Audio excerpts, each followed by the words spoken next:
กระเซ้านะคะตอนที่เราคุยพ่อควยนะเวียดนามมีควยเอาก็ไปกินอาลีมาสั่นแม่นะเมื่อตอนที่พวกเขาตีสาวกำลังเดินไปทุกคนแบบจับจัดต้องมองกันแท้มาดาวมาแล้วพวกเขาไม่อยากแต่งตัวให้แบบเขาเป็นน่าสนใจอยากแต่งตัวซอฟแม่ซอฟมาเมื่อนี้คนเบิ่งล่ะยันลูกทีมหลงยันลูกทีมหลงยันบนจืดไกลเลยลูกเครื่องแบบโดดเด่นน้อยนึงบรรยากาศก็คือแบบเป็นฮอๆอยากเอาเป็นแบบซุ่มๆก่อนข้างอันหนาวมากสบายดีวันนี้คือการพวกเรากลุ่มกระเทยบริษัทเวิร์ลไว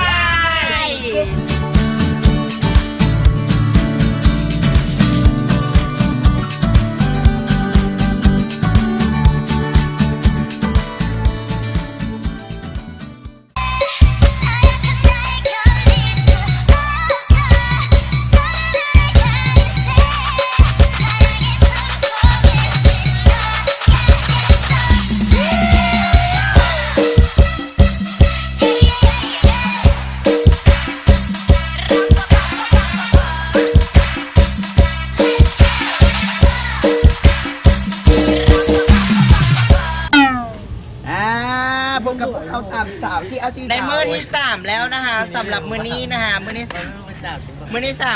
3แล้วตอนนี้เขาก็อยู่ที่เฮือกระดงเขาอยู่ใส่กระถอนนี่นะบ้านกกด่าย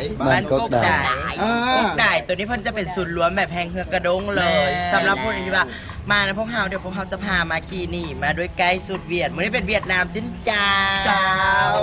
เพราะว่าอยู่ในนี้จะมีอีกหลากหลายกิจกรรมให้ได้เล่นกันทั้งในจะมีการขายเครื่องที่ระลึกแม่เดี๋ยวเขาจะพากันไปเบิ่งกันว่าจะมีอย่างแน่ย่างมาเอาตามไปเลยเด็กๆเปล่าเจ้าแล้วตอนนี้เขาเป็นเจ้าอีกก็ได้กระโดดจับมือจุดดุเจ้าเอาค่อยกันได้สนัยฮะกับมือมื้อนี้นะอยู่ฮอดแล้วบอลยางเข้ามาในเฮือเขาซื้อปีหลักกับยางเข้ามาในนี่ใกล้ๆนะพวกไก่อากาศตอนประมาณ 10 โมง 11 โมงสำนีกำลังดีนะคะสำหรับนักท่องเที่ยวที่ผู้ใดที่มาอยากจะมาแนะนำประมาณโมงนี้เพราะว่าอากาศกำลังดี34 องศาเย็นลมพัดโกรกมาแล้วนี่เป็นเรือกระโดงอีกหนึ่งเอกลักษณ์ของเวียดนามที่มาแล้วจะได้ขึ้นมาขี่มากับพวกเราก็ต้องได้มาขี่อยากมาเพิ่นก่อนมากับพวกเราต้องได้มาขี่เป็นอย่างคือต้องมาขี่เพราะว่าเราจะมาขี่แบบผจญภัยเห็นแล้วก็เห็นอยู่ในคลิปส่วนเฮานะมันจะ over acting ขนาดเด็ดต้องอีกแบบหนึ่งมันต้องขึ้นยานเลยเป็นภาพชมภาพบรรยากาศก่อน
กับพวกเรากลุ่มทัวร์บริษัท Worldwide Journey Service แล้วท่านจะบ่ผิดหวังมีกิจกรรมหลากหลายมวนมันเมาอยู่กับพวกเราเบิร์ดมาบริการดีทุกเพศทุกวัยโดยเฉพาะเพศชาย